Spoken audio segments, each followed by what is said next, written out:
This is what I gave Trump for the first 100 days. What would you give him? Would you give him an A, a B, a C? What would you give him? This is mine. First 100 days, a C minus.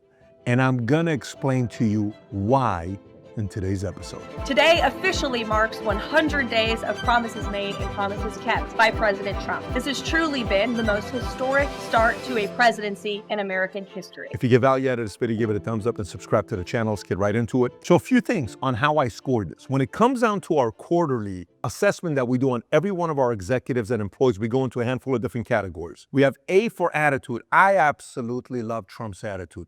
Better than I've ever seen him as a president. I love his attitude. He's loose, he's confident, he's saying whatever he wants to say, not extra combative he used to be, he's just being himself. E, effort. I don't know if any presidents worked harder in their first 100 days. Matter of fact, President Biden signed 162 executive orders in 4 years of being president. President Trump signed 142 executive orders in his first 100 days, 142.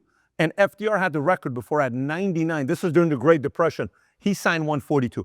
This man is working like no other president has ever worked in the first 100 days. So I give him an A for effort. Teamwork. The team is actually working well together. They seem to enjoy each other's company. There's not been a lot of people being fired. So there's camaraderie on the people that he has, and it's working out so well. It's early, but I give him a B for the team that they have together. And then when it comes down to innovation, creativity, ideas, and things that they have in place, that they've thrown Greenland, the Gulf of America, and Panama, and they're very innovative on their ideas. What I'd like to see, Canada become our 51st state. But when it comes down to results, you gotta score the results. When it comes down to the results of what's gotten done, it's a C minus. Now let's look at the good, bad, and the ugly. The good, border, safer than I felt in many, many years. I don't feel any worry about what's going on with the border. The people that are already here, they're here. Border, you got to give them an A+. I don't know what else you're going to give it. It's locked down. When it comes down to DEI and ESG, woke, out, all that nonsense, we're not dealing with a lot of that stuff, okay? Another thing is how many companies and countries he got to commit to invest in America, a total of $5 trillion. You got Apple, $500 billion. You got IBM, $150 billion. NVIDIA, $500 billion. SoftBank, Oracle, OpenAI, collectively, $500 billion. Taiwan Semiconductor Manufacturing Company, $100 billion. Johnson & Johnson, $55 billion. Eli Lilly, $27 billion. United Arab Emirates, $1.4 trillion. Japan, $1 trillion. Saudi, $600 billion. India, $310 billion. This is all good stuff on investments being made, but you haven't felt the residual effects of it yet because nothing has started yet that we feel and see. Another one is new jobs being created, non-governmental jobs of 350,000 jobs that are being created. That's good. They're not talking about that enough. That's another big victory that they've had. One of the things that matter a lot to many of us is the common sense stuff like, hey, there's two genders, leave it alone. Men can't compete in women's sports, but that's not fair. Transgender bullshit, stop it. The 80-20 step that all the Democrats are taking a 20 position, the 80s, like, you're out of your mind. Common sense is back in a major way. So that is victory. Tariff, I'm gonna give my opinion, but I'm gonna give that at the end. Let me tell you about some of the stuff that a lot of people are not happy with. Here's what it was. I thought we were going to get the Epstein stuff. What happened with that? None of it. I thought we were going to get the 9/11 declassified. What happened with that? None of it. I thought we were going to know everything about John F. Kennedy. Some of it was dropped, the assassination, MLK. Some of it was dropped. Do we know anything that's new? Not all of it. I feel like still some of the stuff that's being hidden. Would you declassify the 9/11 files? Yeah. Would you declassify JFK files? Yeah. I did a lot of it. Would you declassify the Epstein files? Yeah. A lot of us were waiting on it. We had Glenn Beck on the podcast. In 2 weeks, Kash Patel, it's going to be this, Pam Bondi, Epstein, list, everything. Where are we? A lot of people, their top 3 issues were those things. Where are we with that? We don't have that yet. Another one is Russia, Ukraine. On day one, I will settle Russia, Ukraine while I'm president-elect. While you're president-elect? While I'm president-elect. Wow. Day one, we're day 100. Putin's not making President Trump look good. Neither is Zelensky.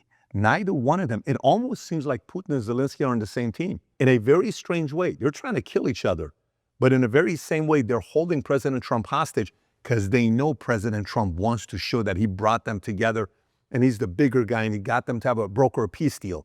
That's not happening. On the one end, Zelensky doesn't want to give up Donbass and he's kind of using this as leverage. On the end, Putin's like, what are you talking about? So we haven't seen that peace. Pope Francis, he dies, and right there, they're getting a chair. He says, Macron, I know Zelensky wants you to be part of this conversation. This has nothing to do with you. I just want to talk Zelensky. That's the Trump I like, but the deals need to get done. Israel, Hamas, Iran, we thought there's going to be a peace deal. There's still nothing there. I'll give you the flip side. That's a little bit, that's some things that people don't like. I don't like.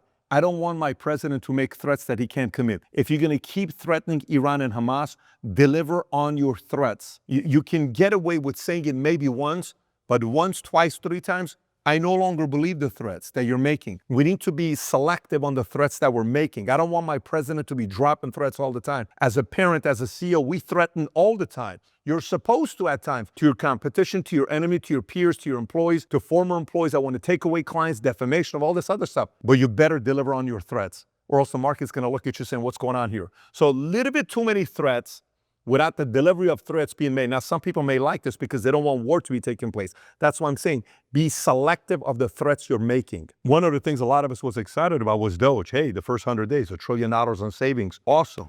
Go. We like it. 160 billion today. Some reports say 300 billion, but most reports say 160 billion dollars. Maybe it was tougher than they thought. Maybe Congress controlled it a little bit more, but it was good seeing what was going on with USAID, and maybe Musk is a little bit burned out saying, look, I'm not trying to do this job long term. It's taking an impact on all of my companies. I kind of want to step aside.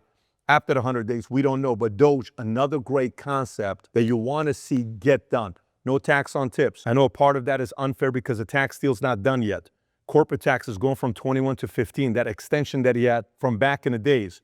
No tax on Social Security pay, no tax on overtime. Those are great ideas that need to be pushed through. That's why the score is right now a C-, because a lot of those things are still pending. Some of the ideas that I like that's kind of outlandish but hasn't happened yet, Greenland, we need the minerals. Well, we need Greenland for national security purposes. Panama was supposed to get done. That was one of my top 5 deals. My administration will be reclaiming the Panama Canal, and we've already started doing it. Hasn't gotten done yet. China, C.K. Hutchinson playing games. I want to see that Panama Canal thing get done because you do have leverage. It's a very important piece while you're at the table negotiating. I understand why they keep extending TikTok and they're not allowing someone to buy it from America, yet he's holding it back. Because I believe he's using that card in negotiation with China. I think he needs Panama, but some of this stuff's got to get done. Gulf of America right now, pretty much everybody calls it Gulf of America. That was a very easy one. It didn't even take a long time to do. Or a lot of them, I would never call it Gulf of America. It's already been done. Let's go to tariffs. Tariffs to me is, I am 100% supportive of what we're doing with tariffs. I am all about it. I'm all about the reciprocal tariffs. I have no issues with what's going on with tariffs. My guy from Goldman Sachs, the week market tanked 6,000 points, whatever the number was. He calls me. We had a meeting last week. He's over here in my office. I said, let me ask you a question. My wife's sitting right there. I said, was that the only client that never called you back when everybody lost tons of money? He says, yes, you were the only one. I said, tell me how much money we lost. He shows it to me.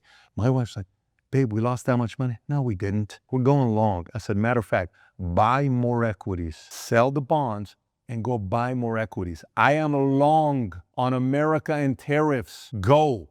Wow, you're serious. Everyone's panicking.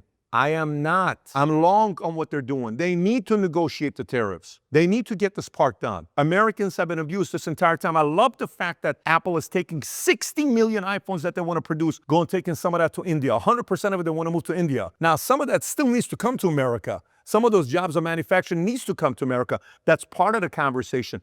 But the fact that China's had a chokehold on the entire world, yeah, I'm not happy with that. I've never been happy with that for as long as I've been talking about this. So I'm all in with tariffs. And this is why, in my opinion, this is C- today.